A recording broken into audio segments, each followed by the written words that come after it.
battu 3-2 le Ghana qui a marqué les 2 premiers buts des Africains dans cette compétition. Voilà, pour en parler, nous avons fait le plein aujourd'hui autour du plateau. Babacar, Hassan, Talla et Moustapha. maa ngi leen di nuyu. Je commence par toi, Babacar. Bonsoir. Cheikh Tidiane, maa ngi lay nuyu di nuyu téléspectateurs yi di nuyu mon père. Mon doyen. Doyen et puis grand Talla ak. Grand Moustapha. Grand Moustapha. ñëpp def grand. Hassan, bonsoir. Bonsoir cher, bonsoir toute la famille. Bon tey moom Thiol la naa maa ngi doon revendiquer jeunesse mais. kii si Babacar su ma nee mon père moom. mënatuma si dara bàyyi ma nekk père Assane rek nuyu les téléspectateurs yëpp et puis ñëpp ñi seetaan à travers sax. Très loin parce que je vois de temps en temps des retours qui viennent de très loin. On salue tout le monde. Voilà Moustapha maa ngi lay nuyu. maa ngi lay fay Cheikh Tidiane maa ngi nuyu suma grand yi may bokkal plateau yi chaque jour dëgg yàlla di nuyu grand Talla ak coach ak grand Babacar ak coach Cheikh Tidiane Diaw Cheikh coach bu làqatu la de. non lay présenté. Talla, bonsoir. Bonsoir Cheikh Tidiane, bonsoir à l'ensemble du plateau et aux fidèles téléspectateurs quand même qui nous suivent de partout. Vraiment, on a des retours, donc on est très contents. Et donc voilà, on espère faire un bon échange. Et donc que certainement ça va susciter beaucoup de débats, mais au moins c'est l'essentiel. Voilà, et puis à la fin de cette émission, nous recevrons ici un représentant de Orange qui fait partie de nos sponsors durant cette Coupe du Monde. Voilà, on démarre donc avec le Brésil. Le Brésil, favori de la compétition, ne s'est pas raté. Victoire face à la Serbie 2-0 dans un match extrêmement engagé, très intense. Donc victoire 2-0 avec un doublé de l'attaquant de Tottenham, Richarlison, avec un deuxième but quand même qui mérite le détour, retourné acrobatique exceptionnel. Dañuy dellu ci match boobu avant ñuy dem ci li ñu soxal muy sunu match ëllëg bi. Babacar, Brésil wane na tey jii li tax ñu ne moom mooy favori compétition bi donte 2-0 rek la dóor, mais aussi parce que y avait de l'adversité. Équipe boo xamee ni daf ko tenir durant plus d'une heure de jeu. Et vraiment, on a vu quand même beaucoup de choses, beaucoup de bonnes choses de la part de cette équipe. Exactement. Une très bonne équipe de la Serbie qui pendant une heure a vraiment donné du tournis à l'équipe brésilienne, sonal leen trop. Et puis Brésil qui andi tamit benn engagement boo xamante ne peut-être à part France ñoom laa gis daal ñu def démarrage bu mel nii parmi les favoris. Donc ak intensité mise à part peut-être Neymar qui était moyen. Neymar nous a habitués à plus que ça, mais ñi ci des ñëpp ils ont été très bons. Alors Hassan, comment t'as... waaw, une équipe du Brésil qui dans l'ensemble ma gën a séduire mooy seen progression en maturité. Parce que bu jokkoon une équipe comme ça day defe ne normalement dans les premières minutes daf lay defal bagage nga dem, mais ils ont su être très patients, am adversité bu baax, mais ñu continuer di jouer, continuer di dem ci seen projet gëm ko ba à la fin fay ubbeeku. Je suis pas sûr que généralement équipe bu Brésil daana def loolu, même Neymar bi Babacar, je l'ai trouvé très patient, continuer à jouer, à chercher la brèche, et en face aussi il faut vraiment tirer un grand chapeau à cette équipe de Serbie. Ñooñu il y a du talent quand même seen jàng football ak seen discipline ak vraiment man dañ ma séduire. ñëw kenn nee na ma mais ñun lan moo ñu teree ñun mun a appliquer comme ñi voilà il faut savoir mais bon Babacar, on va donner la parole à nos deux doyens. Kenn ki commencé na wax Serbie quand même c'est l'ex-Yougoslavie, te wax dëgg fa yàlla les plus grands footballeurs en Europe. ruq boobu lañ leen di faral di jëlee. Qui entraînait équipe bi Stojkovic. Pour qui connaît Stojkovic quand même, c'était un amoureux du foot, du beau foot. C'est-à-dire que mënul yore équipe boo xam ne. à Marseille, je pense. Bien sûr, bi ko Bernard Tapie di jënd à l'époque, feu Bernard. Donc c'est-à-dire que il cherchait les meilleurs. À l'époque, il faisait partie des meilleurs du monde, de ce monde. Donc, mënoo woon wax football te doonoo woon wax ex-Yougoslavie. Donc, en termes de discipline, lañ leen daan gagner souvent à l'époque. Mais quand tu vois l'histoire de cet ex-Yougoslavie qui s'est éclaté après par la suite, da nga naan dégg ay ñoom Safet Suzuki yi nga xam ne ils ont fait les beaux jours du Paris Saint-Germain ay Ali Zozic yi nga xam ne tey ñoo nekk entraîneur un peu partout ñooñu ñëpp tey ils ont fait jouer les premiers rôles en Europe. Et c'était de grands joueurs talentueux. Et donc seen ADN ci football ñoom du ñu reculer pour bañ a jouer. Ils rechignent pas. Et tey boo xoolee en termes de contenu. Ils ont fait une opposition à l'équipe du Brésil quand même. Et pourtant, il n'y a pas de grande star dans cette équipe de Serbie. Il n'y a que des joueurs méconnus. Il y a de bons footballeurs. Mais quand même, il y a de très bons footballeurs. Tadic, Milinkovic, Savic. Oui, mais je veux dire que en termes de contenu, surtout, le match là, il était plaisant. C'était agréable à regarder. C'est-à-dire que ça jouait au ballon. Il n'y avait pas beaucoup de déchets techniques. Et par moments, ils ont posé même des problèmes aux Brésiliens. Il y a eu des pertes de balles qui auraient pu coûter cher. Mais n'empêche quand même que tu sentais que le football est là. Le football d'attaque. Et n'empêche que ces gens-là faisaient du jeu et en même temps, sur les phases défensives, il y avait du solide derrière. Ils étaient rigoureux, sérieux et de part et d'autre, on sentait que vraiment, c'était le haut niveau aujourd'hui qui était là, présent. Et là, moi, je voudrais juste ajouter une chose. C'est-à-dire que maintenant, ça doit être une remise en question par rapport au continent africain. Aujourd'hui, même l'Asie est en train de faire des résultats sur le plan mondial. Et donc nous, aujourd'hui, on doit se poser des questions. Parce que si on réclame beaucoup plus de place en Coupe du Monde et qu'on n'arrive même pas à faire du jeu... C'est pas fini. Bon. Oui, mais en termes de contenu, parce qu'aujourd'hui, on a vu les premiers matchs et on a vu pratiquement toutes les équipes. Et on se rend compte quand même, en termes de contenu, on est pauvre. Soit on fait une demi-mi-temps, et après on disparaît, mais sur l'ensemble des matchs, quand on voit les autres continents, ça joue vraiment au ballon. Moustapha, équipe du Brésil bi soo gisee mën nañu wax ni que l'entraîneur quand même il joue à fond la carte offensive et que ñaari ailier en avant-centre teg Neymar ci ginnaaw, mais malgré ça dafa am ñaari joueurs ci ginnaaw yoo xam ni ñooy assurer l'équilibre, mais surtout Casemiro, quand même, il faut le dire, qui a été exceptionnel dans ce match aussi. Ouais, équipe du Brésil bi li ma ci gën a remarqué mooy intensité bi ñu doon joué tey. su ma jógee sax ci technique parce que jeu brésilien yi moom ñëpp xam nañ ni dañu technique aussi qualité joueur yi ñu yor da leen permettre bu ñu pertee bal bi dinañ ko récupérer bu gaaw mais bu ñu ko yoree tamit am nañu xam-xam pour football donc loolu dafa am solo mooy comme li ngay wax ñoom bu ñuy attaqué. ñu ngi préserver seen équilibre pour que bu ñu perte bal parce que dañuy def ñaari milieu défensif te sax boo xoolee bi Neymar génnee sax la équipe bi gën a dangereux parce que ci la football bi gën a gaaw transition yi gën a gaaw gën a leer donc. mais boo fekk aussi match bi jeex na te match bi non mais koy rek na fekk Neymar mi ngi ci biir terrain bi aussi. non mais loolu dafay wane ni. C'est vrai que day tripoter bal day téye lu bari. loolu dafay wane ni. Cheikh loolu dafay wane ni am nañu ay joueurs yoo xamante ni nii am nañu ay différences techniques kii mën na lii da ngay xool bi Neymar génnee joueurs yi ñu indi ñoom seen vitesse de course seen vitesse d'exécution gaaw na ñu jël bal bi yóbbu ko ci kanam donc équipe noonu lay complet kii day mën lii kii mën lii donc at li nga may wax aussi ci seen attaque bi bu ñuy attaqué. damay gis bu ñuy attaqué dañuy attaqué at supériorité numérique loolu dafa am solo ci football booy attaqué da ngay attaqué at supériorité numérique wala égalité numérique. mais d'ailleurs seen but bi maa ngi koy waxtaanee bi ñu koy seetaan noonu la duggee parce que Richarlison premier but bi y avait du monde dans la surface. même moom su ko kii dugalul woon. Rafinha mais exploit individuel yi ñuy wax ci joueur ci grand joueur foofu nga koy xaaree. c'est-à-dire que ci benn périmètre nga mën fa def li nga bëgg a def. mais avec une rapidité d'exécution boo xam ne moo lay permettre nga mën a def la différence. mais surtout attaquer en surnombre. waaw mais parce que souvent ay joueurs ci surface de réparation. waaw mais parce que ñoom dañuy éliminer et kii éliminer souvent à chaque fois que muy éliminer adversaire am rek am na possibilité boo xam ne parce que joueurs yi bu ñuy démarqué wu dans la surface de réparation.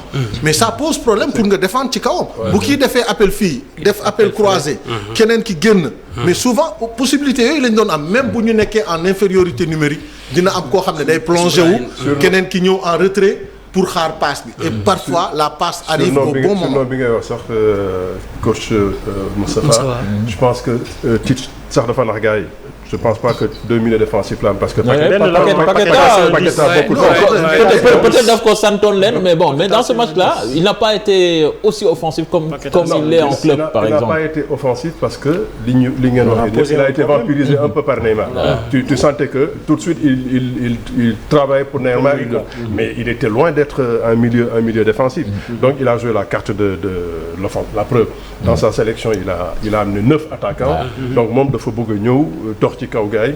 Puis donc il n'a pas Casimiro kenn. Il n'a pas amené 7 milieux défensifs hein. Casimiro doy na milieu défensif. Non du tout non c'est-à-dire que ñoom li ñuy def xam nañ ko milieu terrain la boo xam ne par exemple même sur le plan offensif comme défensif day doon koo xam ne da ngay mën a jouer au ballon et tu donnes des ballons propres et puis pouvoir casser des lignes. Parce que loolu mooy milieu de terrain parfois il faut que ngay casser ay lignes daal di def passe boo xam ne dans la verticalité tu élimines voire à 2 adversaires parce que milieu de terrain yi ñu yàgg ju gis ci football yëpp loolu moom mës a nekk seen force pour nga nekk un milieu de terrain particulier il te fait bon techniquement mais tactiquement aussi il faut savoir aussi faire les bonnes passes. Pour parler comme les anciens donc je pense qu'ils ont joué avec un 6 un 8 et un 10. Mais loolu parce que Paqueta du milieu défensif. Non du tout amul ko du tout amul sax vocation boobu mais il sait récupérer des ballons et il sait transmettre de bons ballons et il joue juste parce que milieu de terrain bu propre mais li ci des après ñoom Neymar ak ay mais on a vu l'ailier du Real de Madrid. Vinicius. Mais bu accélérer parfois il élimine 1 voire 2 adversaires et passe bi muy passe dans la surface de réparation parce que moom lu mu jël day percuter. Tu le verras jamais rester sur son côté su fa toogee rek dafa xaar. dafa pare. waaw kaw dafa pare. homme de couloir bu pare. amul gëstu ñoom ñëpp a pare. day dem rek. waaw non takkal saret rek. et deuxième mi-temps comme ni nga ko waxee Babacar lañ gis ñoom Martinelli Anthony. et encore aussi plus dangereux encore ñoom dañu ñëw tamit dangereux. Bon. Il faut même un peu remarquer qu'en première période Rafinha était un tout petit peu frileux. Oui. Il a été le moins bon parce que il a eu des situations yoo xam ne dafa. Il a pas été brésilien. Non, il a vendangé même 2 occasions am na ci boo xam ne dafa jàkkaarloo moom. Une de génn sur le gardien. di jouer comme US Ouakam non. En tout cas, toujours dans ce groupe G, donc la Suisse, sans convaincre, réussit son entrée en lice face au Cameroun. Victoire 1-0. La mission donc qui devient de plus en plus compliquée pour les Lions indomptables, surtout si on sait que le prochain adversaire sera le Brésil et la Serbie après. Donc ça risque d'être compliqué pour le Cameroun pour atteindre les 8e de finale. On voit cela avec Ibrahima Kane. Un petit but aura suffi à la Nati pour battre les Lions du... Bon, je pense que vous avez débriefé ce match avec Mamfatou dans Miroir Qatar. Alors, le doyen Hassan, quand même, cette équipe du Cameroun, ils ont bien démarré le match, mais fin bi, moi, quand même, je les ai trouvés timorés, comme si amuñu woon envie dem égaliser alors qu'il y avait de la place. Hier j'avais plongé ba bëggoon ne sax il faut que su ma dellusee ma retirer li ma waxoon. Parce que j'ai dit que vraiment man Cameroun je les voyais pas parce que bon ils ont fait une première période relativement correcte où sax ils auraient pu scorer. Mais Cheikh dama bëgg man nga seetal ma entraîneur yeeg ñi xam en seconde période c'est quoi cette indiscipline sur le terrain nu mu tudd góol bi. Onana.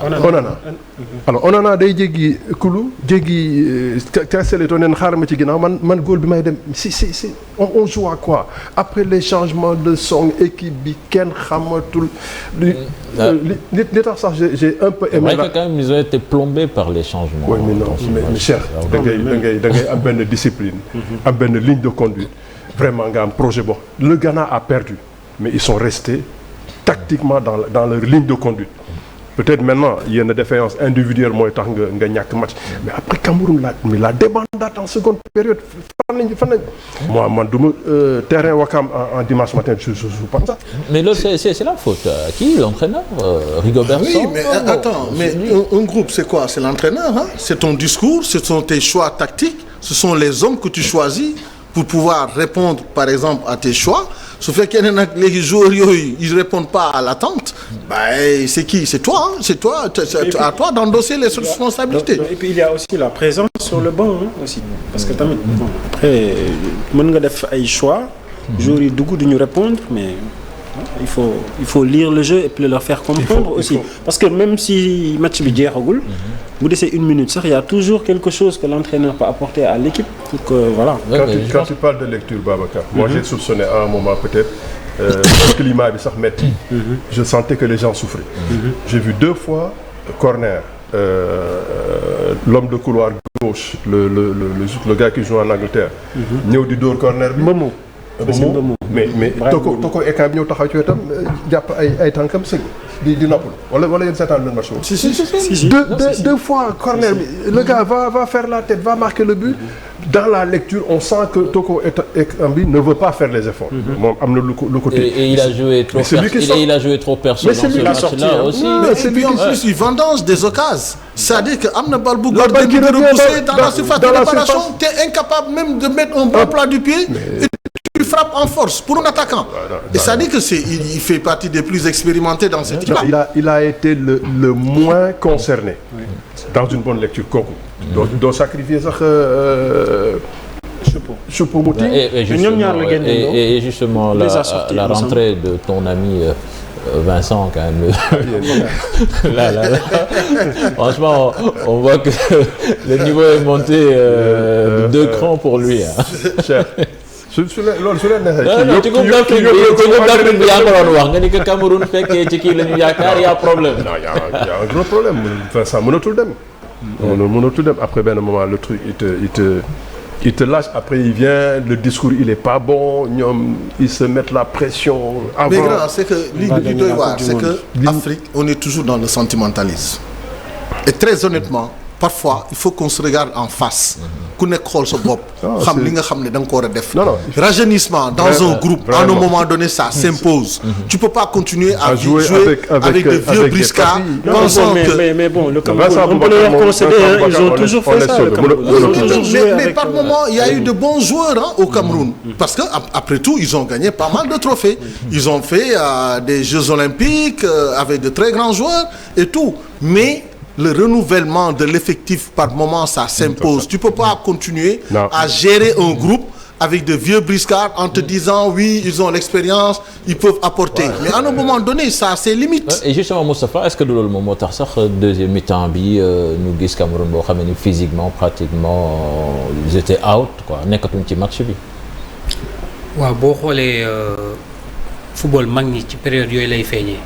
ndax boo gisee bu ñuy dugg ci 70e minute damay gis équipe bu Cameroun bi yëpp désorganisé nekkatuñu en place repli défensif yi yéex loolu daf lay wan ni bon ñii nekkatuñ fi wala physiquement bàyyi nañu donc mooy comme ni ko grand Talla waxee rek jot na ñu xoolaat ay joueurs yoo xam ni mën nañu répondre 90 minutes ci match parce que aussi Coupe du monde intensité bi may gis nii. donc laaj na ay xale surtout aussi heure bi ñuy jouer aussi laaj na ay xale yu am fraîcheur ay xale yoo xam ni pare nañu physiquement. mais équipe boo xam ni bu ñu dawalee 70e minute nga gis mag ñi commencé amalatul la apport. loolu aussi ça pose problème gis nga équipe bu désorganisée rek. changement moo ko indi wala sur le plan physique. équipe bi déchets bon malheureusement donc pour le Cameroun. est-ce que gis ngeen bii aussi fii comment ils prennent le but. ouais c'est trop facile. benn défenseur central. Nkoulou je pense. non pas Nkoulou Castelletto Babacar mu ngi défendre ci ligne de touche à 40 mètres. de son but. kii def appel remise bi après di jouer ki ñuy touché ci cœur du jeu. ci kooku lay def. donc bi ñu génnee bal bi di centré xamul fan la gars yi nekk. Nkoulou après coup de rein bi mënul ñëw. tu vas aller. Et puis ils ont eu une situation comme ça aussi, avant le but. Avant ñu dugal c'est pas très jeune kan c'est ça. Nkoulou c'est un revenant. C'est un revenant. Bon en tout cas le mal est fait et reste 2 matchs extrêmement difficiles. Donc pour nous envisager qualification. C'est ce que j'allais dire ça va être difficile parce que tu joues le Brésil. Et la Serbie. La Serbie d'abord. Et la Serbie. Brésil d'abord. Ouais, le Brésil d'abord. Brésil d'abord. Non, regarde le cas. Je pense que le Brésil. Si, le Brésil, il joue le Brésil d'abord, après la Serbie. Sûr? Ouais. Si tu dois jouer le Brésil va absolument vouloir gagner son deuxième match pour se qualifier. Ouais. Donc ça va. Ce sera compliqué parce que on a l'impression quand même de ce qu'on a vu que ces deux équipes même sont supérieures à la Suisse. Oui, mais en termes de contenu, sur ce match-là, si on devait noter ce match-là, ça doit faire partie des meilleurs matchs qu'on a vus en termes d'intensité, de choix tactique, même technique. Parce qu'il n'y a pas eu beaucoup de déchets techniques de part et d'autre. Et ça jouait bien au ballon et dans un bon esprit. Donc tu ne voyais pas d'arrêt de jeu à n'en plus finir. Donc les gens étaient là pour produire du jeu. Temps additionnel, il y a 7-8 minutes. C'est temps additionnel, première période, 1 minute. Mais parce que ça jouait au ballon. Ça jouait pour corroborer les gars. On n'avait même pas le temps de s'arrêter. s'arrêter. Ça m'a marqué, parce que quand j'ai 1 minute, je me suis dit, parce que ça jouait au ballon. Chacun cherchait à produire du jeu. Dans le contenu, tu regardes ce match-là, il n'y en a pas un qui est à ce niveau. Voilà. Merci donc le Cameroun donc, qui va devoir batailler pour se qualifier pour les huitièmes de finale. On va donc passer au Sénégal, le veille d'armes donc des Lions à Doha, les Lions qui préparent ce match ô combien important face au Qatar donc demain à 13h. Aliou Cissé qui a fait face à la presse, c'était ce matin l'entraîneur qui compte sur l'expérience de son groupe et le collectif également pour venir à bout du pays organisateur. Compte rendu donc de cette conférence de presse signée Mamadou Ndiaye avec des images de Ahmed Niang. Le Sénégal joue déjà son avenir dans la Coupe du Monde lors du match face au Qatar. En conférence de presse d'avant-match, le sélectionneur Aliou Cissé compte sur l'expérience collective de son équipe pour espérer un bon résultat. Notre expérience collective et puis d'autres matchs qu'on a eu à jouer qui ont été aussi à ce niveau-là, à ce niveau d'intensité, à ce niveau de pression, à ce niveau d'importance et d'exigence. Depuis ce temps que nous sommes là, nous les avons joués. Donc à nous justement de se concentrer et se rappeler de tout ce qu'on a pu mettre dans le passé quand on a été dos au mur. Le sélectionneur des Lions montait au créneau pour défendre son gardien Edouard Mendy, très critiqué lors de la défaite face aux Pays-Bas. Edouard va bien, c'est un garçon qui a un mental d'acier. Bien sûr qu'on a eu à discuter avec lui, à échanger avec lui comme je le fais avec la plupart de nos joueurs. Maintenant, les qualités d'Edouard, comme j'ai eu à le dire, ne sont pas à mettre en doute. Je sais que c'est un garçon effectivement qui traverse des moments un petit peu difficiles, mais je n'ai aucun doute, il a entièrement la confiance de ses coéquipiers et effectivement demain il sera sur le terrain. Le sélectionneur promet un match face au Qatar différent du match contre la Hollande lors de la première journée. Les Lions défieront le pays hôte demain vendredi à 16h à Doha, 13h à Dakar. Voilà, Doyen, qu'est-ce que tu retiens qui déclaration Aliou Cissé, on a parlé d'Edouard, mais globalement quand même, il pense que son équipe est outillée pour gagner ce match face au Qatar. Je connais Aliou, nous connaissons Aliou. Bon, et puis pour Edouard, franchement, on en a parlé ici. Il n'était même pas question de penser autre chose. Non, il est numéro 1, il a un bon mental, il faut lui demander de se remobiliser, de se remettre en question et puis de sortir un gros match. Le connaissant, il va jamais plonger. Il y a pour le risque bouleverser, chambouler les. Non, il est satisfait de son contenu de match. Donc il va juste peut-être remplacer les blessés et puis il va rester dans sa ligne de conduite. Logiquement, maintenant, ceux qui étaient un peu en deçà de ce qu'on attendait d'eux, ils ont intérêt à se surpasser, à sortir le match qu'il faut. C'est comme que le Sénégal, tout de suite. Mais Hassan, est-ce que penses-tu qu'il doit y avoir des changements? C'est ça la vraie question aujourd'hui. Non, mais c'est déjà quand une tu as évidence. écouté le plus gentil du Sénégal, le plus poli, Boubacar Sarr, dès qu'il apparaît de Fenêtre, Aliou est obligé. Il a dit un mot. Non, mais déjà, dès l'instant qu'il y a Kouyaté qui ne sera pas là, oui, mais ça veut dire forcément qu'il y aura changement. Non, mais parce que aussi, dans son discours, quand on décrypte, on se dit, on parle plus d'expérience. Mais on oublie de parler de fraîcheur aussi. Parce que la succession des matchs amène, est-ce que les garçons seront frais, prêts, physiquement, pour pouvoir relever ce défi-là? Est-ce qu'il n'y a pas besoin de faire un changement ou apporter de la fraîcheur, par exemple de la jeunesse, de l'insouciance un peu dans le jeu? Parce qu'il en faut pour le moment. On ne peut pas aussi se contenter de parler que d'expérience dans un groupe. Non, mais il y a Laura, je pense qu'aussi il ne faut pas le prendre au mot dans tout ce qu'il dit, mais c'est clair qu'il y aura des changements parce que déjà, Jacobs va démarrer ce match, Abou Diallo va regagner l'axe, Kouyaté ne sera pas là, il sera remplacé au milieu de terrain. Tout ça, déjà, ça c'est 3 changements déjà. Il faut voir par quel profil il va remplacer Kouyaté au milieu. À mon avis, ce sera un profil plus offensif. Je pense que devant aussi, il y aura peut-être un changement. Ouais, moi je pense. Est-ce que Yakaroni que Crépin par exemple nous recentrer côté milieu de terrain à la place de Cheikhou Kouyaté, il joue avec 2 milieux défensifs, Idrissa Gana Gueye et un 10. Nampalys Mendy.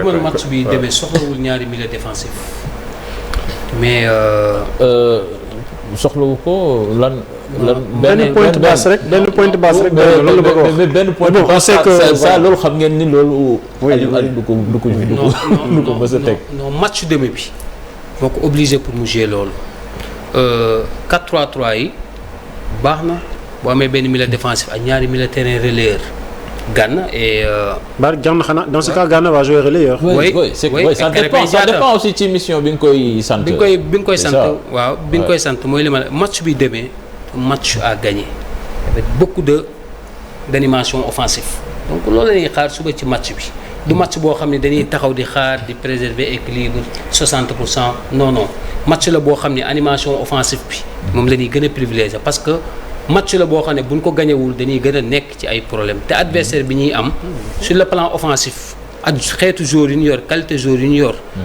bu ñu appliqué donc nekkul adversaire boo xam ni war nañu mën a sonal demee ci kaw nag mu teg attention dinañu sonal de attention match bi mënul yomb suba non bu ñu tegee parce que moom dafa jóge ci défaite ñun tamit ñu jóge ci défaite moom mu organisé. Mais nous, on a bien joué défensivement, mais nous, ils ont très mal joué défensivement. Waaw, ils ont fait un match. Moi, li ma lay wax Babacar. Ils ne peuvent pas faire pire défensivement. Babacar, match bi ñu joué keroog ñu ne Hollande. Entraîneur day tirer leçon après match. xam na li ko manqué. su ko def ko rectifier mu feeñ. Qatar xam nga kan mooy est-ce que xam nga kan mooy seen nawle xam nga kan mooy seen doomu ndey Qatar. xam nga ko. non. Arabie Saoudite la. et seen coach bi dégg nga li mu wax. xam nga man un peu avant ñuy jouer. dama ne CAN bi balaa mondial bi balaa ma ciy prononcé wu il faut que dimanche jot man li Arabie Saoudite produire laa doon xaar ci Qatar ñëw ak énormément d'engagement insouciance folie daw public bi yuuxu loolu laa defoon Qatar dina ko andi far ñëw seeni tànk dama mais loolu am naa yaqin ne war nañ ko mun. mais coach pour yow intensité bi Arabie Saoudite am est-ce que c'est ça le problème est-ce que am nañ jeu boobu. non xoolal pour man. au niveau non intensité bi Qatar bi Arabie Saoudite. est-ce que jëlee am nañ ko Qatar ak Arabie Saoudite ñoo joué coupe d'Asie. Ouais. Qatar moo gagné coupe d'Asie. Moi j'ai suivi non mais moi j'ai man ça fait 8 ans là-bas. cher liggéey nañu. Je connais le Qatar, je connais l'Arabie Saoudite. Non mais coach entraîneur tous les collaborateurs de ce monde aujourd'hui ont été déçus de la prestation du Qatar. Ils se disent que les prestations bi ñu def c'est en deçà des prévisions. De leur valeur. OK. Mais est-ce que c'est en deçà de leur valeur? Bon, maintenant, est-ce qu'ils vont rehausser leur niveau de jeu par rapport au Sénégal? Ça, c'est la question qu'on se pose. Est-ce qu'on va les laisser faire aussi? Est-ce que nous, on est prêt à accepter qu'on nous mette la pression sur ce match-là? Ou c'est à nous d'imposer le rythme et de mettre le tempo comme l'ont fait les Équatoriens? Exactement. C'est ça la vraie question aujourd'hui. Mais match demain, comme ni nga ko waxee, on n'a pas le droit à l'erreur. Mais donc, ça veut dire que on doit risquer sur le plan offensif. Non, mais on doit avoir plus d'audace. Non, faut par exemple, ni jouer contre Pays-Bas, jouer pour assurer nos arrières d'abord. On ne peut pas faire ça. Mais donc forcément, bon je sais pas ndax coach bi ci mentalité bi lay changer wala ci dispositif bu muy teg. À mon avis, le coach va se dire qu'il a eu une bonne organisation défensive au dernier match. À mon avis, buy changer peut-être mën na yokk un élément offensif de plus. Mais ce qui est sûr mooy que il nous faut plus d'audace, plus d'insouciance, plus de combinaison devant. Et il nous faut apporter de l'intensité mais dans notre jeu offensif. Xam nga. Et puis il faut qu'on puisse, je sais pas man, quand je regarde, il y a plein d'équipes dans cette Coupe du Monde qui sont supposées moins bons que nous. Quand je les regarde, au niveau offensif, je les vois faire des choses yoo xamante ne dafa am cohérence. Donc ñun tamit j'aimerais bien que ñu def loolu. Voilà, mais dans tous les cas, je pense que Qatar, même su andee intensité bi mu war a andi, ñun ñoo ko mën. Bu fekkee ñun def nañ li ñu war a def, ñun ñoo ko mën nañ ko gagner. Mais ce ne sera pas facile. Non, sur le défi physique, voilà. Le défi athlétique, tout ce qu'on veut, on peut répondre. Maintenant, nous, notre éternel problème, c'est le problème offensif. Nous, on a toujours ce problème-là. Et aujourd'hui, on se rend compte encore en l'absence de Sadio Mané, qu'aujourd'hui, on est incapable quand tu n'as pas le joueur qui règle les problèmes là, mais essaie d'avoir plus de joueurs dans la surface de réparation. Oui, absolument. Et parce que toujours l'action, le but égalisateur du Japon face à l'Allemagne. Mais il y avait 5 Japonais dans la surface de réparation. Ils centre en retrait bi noonu waa ji joueur bi mu kii il avait plusieurs solutions de passe. Mais là aussi il faut que ça court. Joueur yi di dugg ci surface de réparation parce que soo fa duggul bi du la yomb de. Cheikh mooy li ma lay wax sànq Sénégal match bi passé da ngay gis Ismaïla Sarr mooy débordé Boulaye Dia bi war a def finition dem def de doublement ci ginnaaw. C'est que yooyu. C'est quand je parlais de cohérence. Voilà donc équipe surtout équipe bi ñu yor noonu Sénégal mu nekk sur le plan offensif mu nekk équipe boo xam ne war na di mën di dugal ay bit yu bari ci kaw bu ñuy bari ci surface adverse bi mënuñu yor ay militaires yoo xam ni koo ci passe bal bi mu jox ko latéral yi taxaw. Mais puis quand je parlais de présence boobu en premier moi je pense à celui qui va être notre avant-centre demain mooy Boulaye. Il faut que muy taxaw ci surface bi comme même Richarlison ni ñu ko gisee même moom bu taxawee dafa war a am ñeneen ñuy dem pour créer supériorité numérique.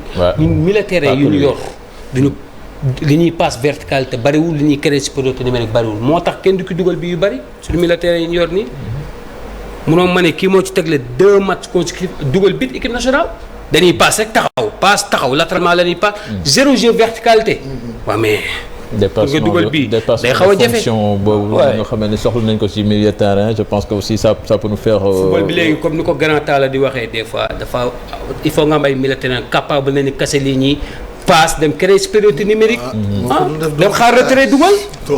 mais passe taxaw latéralement loolu nga mën a def ay combinaison man li tax ma xalaat qu'il nous faut avoir plus d'éléments offensifs c'est-à-dire des joueurs yoo xamante ne mën nañ combiner ñu am si au moins 2 voire 3 c'est parce que par exemple Iliman est-ce que yaakaar nga ni il peut démarrer ce match. Oui, mais il n'y a pas que lui. Il y a comme élément offensif, si je pense que de forme du moment.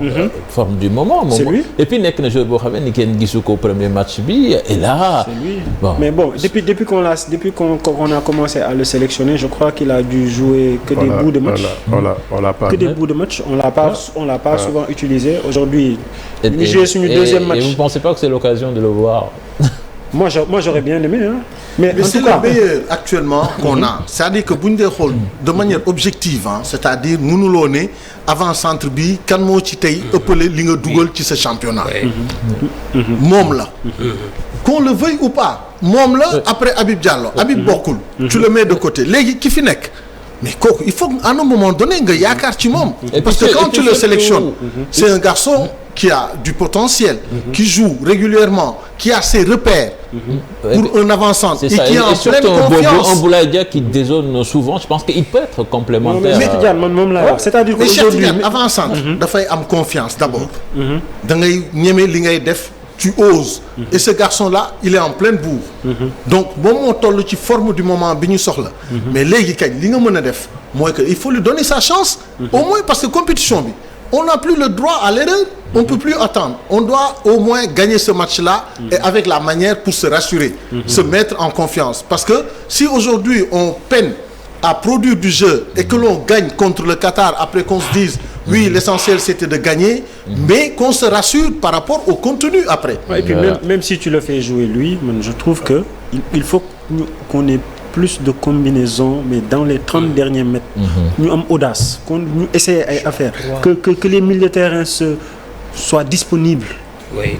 Parce que même si tu le mets, lui, Iliman Ndiaye, et qu'à chaque fois qu'il se retourne, il n'a pas de point de fixation, de joueur avec qui il veut combiner, de joueurs disponibles, on aura encore des problèmes. Même les chers aussi, les chers Boulaye aussi, il faut nous rectifier. Il a toujours un temps de retard. Dos au but lay laaj. Dans la surface. Dos au but rek lay laaj. Toujours un temps de retard. waaw dos au but tey jii mën nga teg coach tey mën nga teg dispositif bu offensif ak équipe bi du dugal ay bit. il faut que équipe bi am organisation offensive. jour bu nekk profil. léegi dañuy waxtaan pour ñun wala dañuy déglu Aliou li mu wax. déglu leen Aliou wax. Aliou nee na il est satisfait ci équipe am li mu def. donc lui il va pas faire de waxul défensif.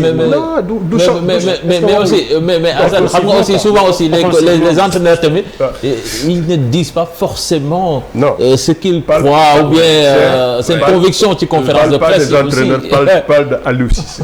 Aliou il ne marche qu'avec des certitudes pour yéen ngeen xalaat Aliou dans sa logique moom préparé gul woon Boulaye pour mu ñëw rek sànni ñu ko mu andi lu ñu xamul.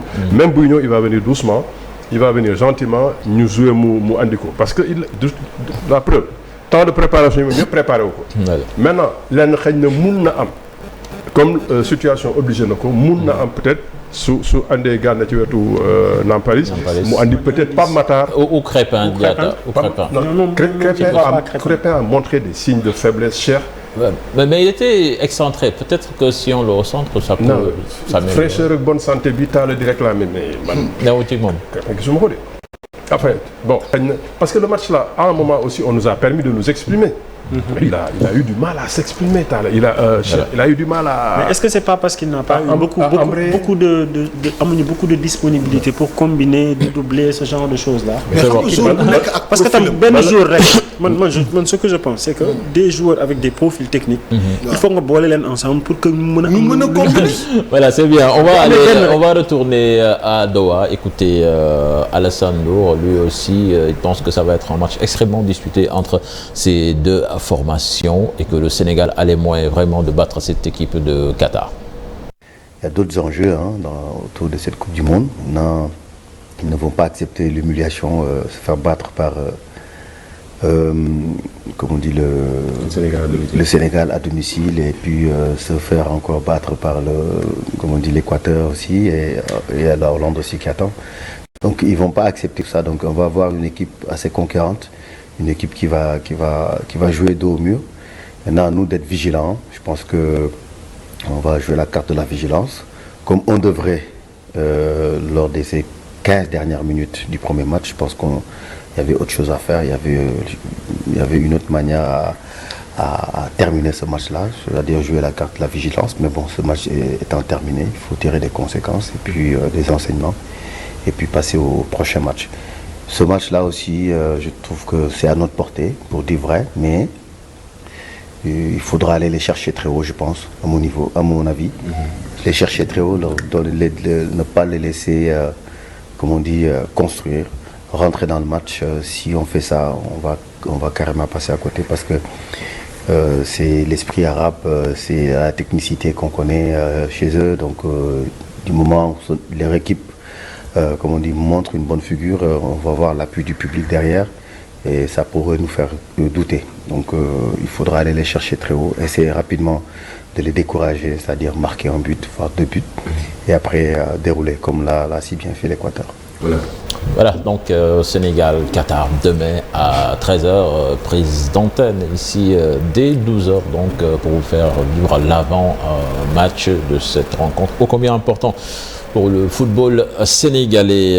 Bon, avant d'en venir à la page commerciale, Assane ñu wax ci match beneen représentant africain bi nga xam ne ni moo ñàkk tey Ghana face au Portugal 3-2. Une défaite amère quand même pour les Ghanéens parce qu'il y avait de la place vraiment. premier mi-temps, on a vu une équipe ghanéenne un peu frileuse, mais quand même qui s'est bien repris, surtout après ce penalty très contestable qu'ils ont subi aujourd'hui. J'ai jamais compris ça, pourquoi VAR waxul dara ci penalty. C'est ce dont on parlait tout à l'heure. Parce qu'on se dit que même ils peuvent faire une réclamation. Parce que sur cette action-là, il n'y a jamais penalty. Jamais. Bon, j'ai pas compris xam lu tax VAR ñëwul. Bon, leneen moi j'ai loué quand même leur discipline tactique, leur organisation. Bon, malheureusement eux aussi ils ont tonton André qui marque mais qui n'est plus André. Qui n'est plus André, c'est compliqué. Il faut vraiment savoir, comme a dit Talla, passer à autre chose. Bon, après il est là, il est important parce qu'il amène les jeunes.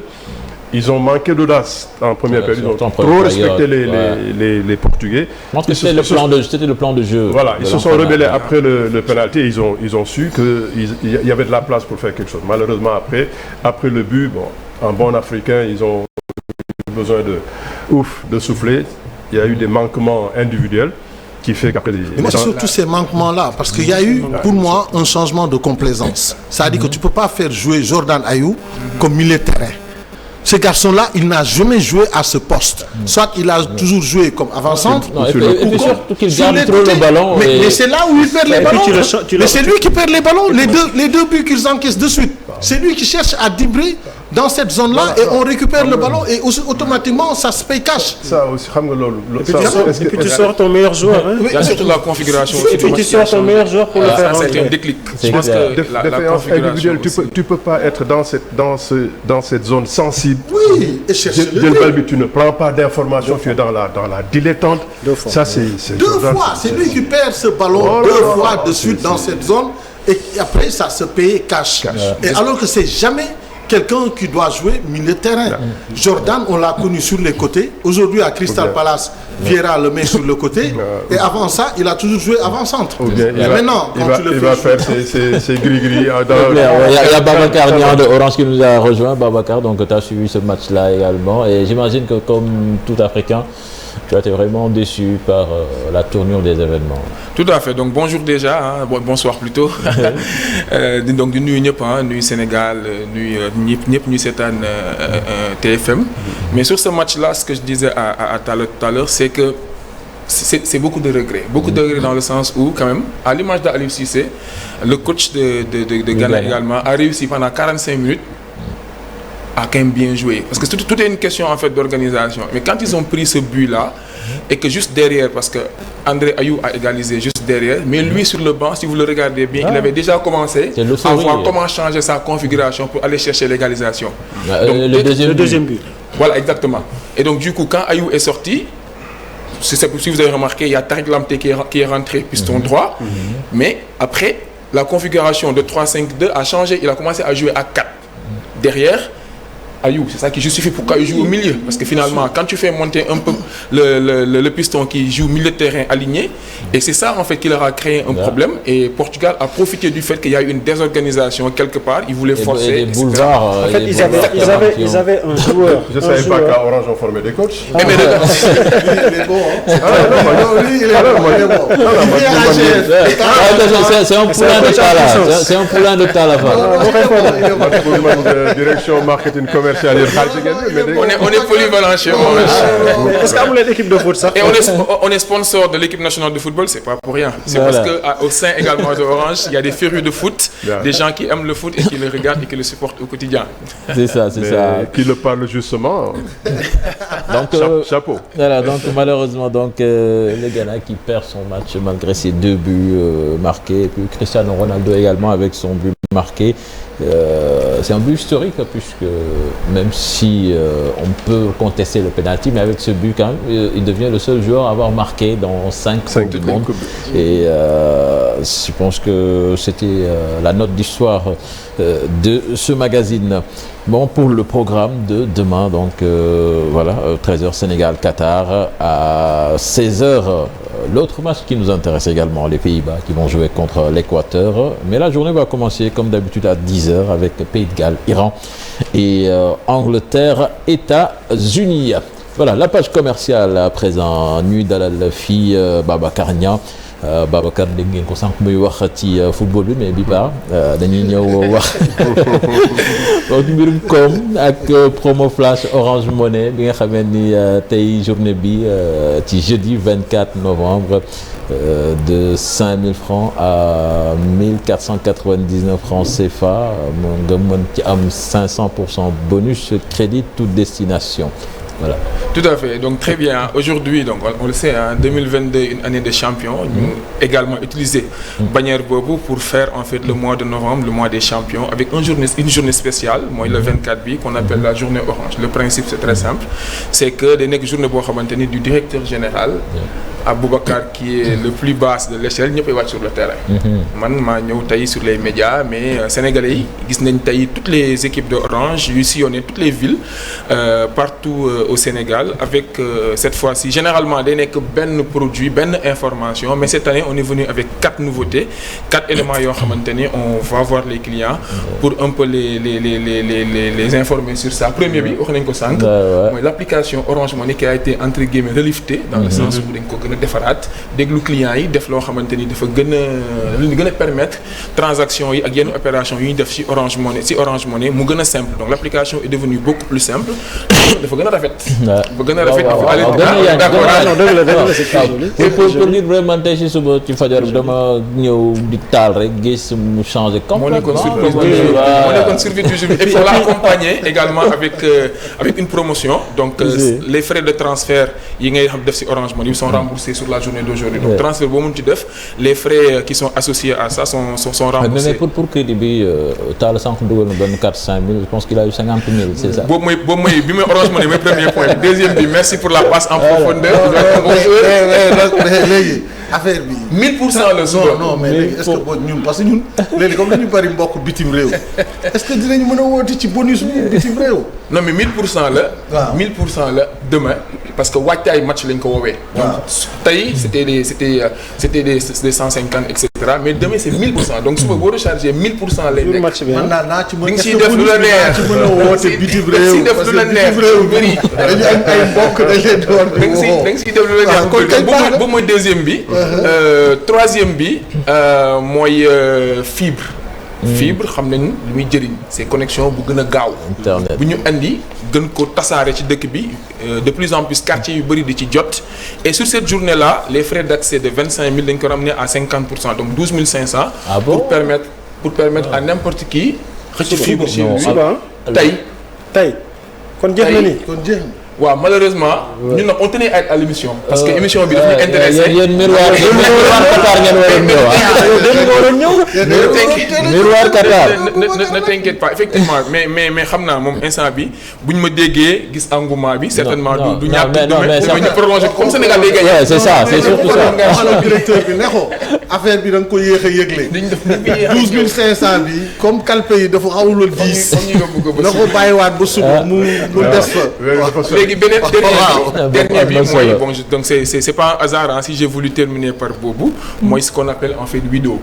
journée Orange Wido voilà application boo xamante ni dafay diffuser les 64 matchs de la Coupe d'Afrique de la Coupe du Monde.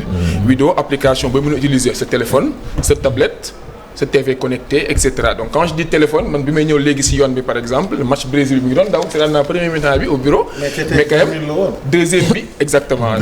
taala vraiment donc 4000 la woon pour toute la Coupe du Monde. mais tey aujourd'hui c'est 50% donc c'est avec 2000 francs ngeen xam ne 64 matchs si on le rapporte sur les matchs c'est à peu près 30 francs par match. mais nu mu tudd Wido application Wido soo ko télécharger tu regardes les matchs tranquillement tu as tous les matchs et puis tu as 4 chaînes benn chaîne bi en français beneen bi en anglais beneen bi en wolof beneen bi en bambara. non c'est bien donc bàyyi naa la ci xel. match Brésil bi si yoon bi laa seetaane les jolis buts de Richarlison je les ai c'est embouteillage laa ko donc voilà loolu mooy li ñu andi woon ci journée Orange bi tey. mais kii bi nag moom foog ngeen kiiwaat ko mooy promotion fibre bi. dama xam ñu bari ñoo xamante ne intéressé na leen. non nee ko suba waa ji nañu dolliwaat. DG baa ngi dégg. non directeur marketing baa ngi dégg. Aliou Badara Ba mi ngi dégg. donc gars yi Aliou Badara dolli waatal suba mu mët ci match Sénégal. wala sunu veille finale bi contre Équateur. Très bien. pour qualifier. non mais ne suba moom na ñëw ba pare après ñu xoolaat bi ci def. non suba ça risque d'être juste peut-être pour le troisième match. non 12 500 fibre bi. c'est pour la souscription. fibre bi souscrit et puis na ñëw 12 500 bi suba moo gën. les frais d'installation. waaw 500 au lieu de 25 000. am na solo. voilà merci Babacar. merci à Talla doyen Assa. baal ma nga ne tey nan nga ko tuddee journée des champions. journée orange. voilà journée orange journée des champions. donc fête des champions tous les Sénégalais sont des champions. non tey nag may ma une fois sama doom sama grand garçon mon ami Sidi Mohamed Sène c'est son anniversaire. ah ouais. Sidi champion joyeux anniversaire ci journée orange voilà. joyeux anniversaire merci journée orange voilà. Sidi waaw. Alors, merci Babacar, merci Hassan. Donc on se donne rendez-vous demain donc à 12h pour l'avant-match Sénégal Qatar ici sur les antennes de la télé Futur Média. Au revoir.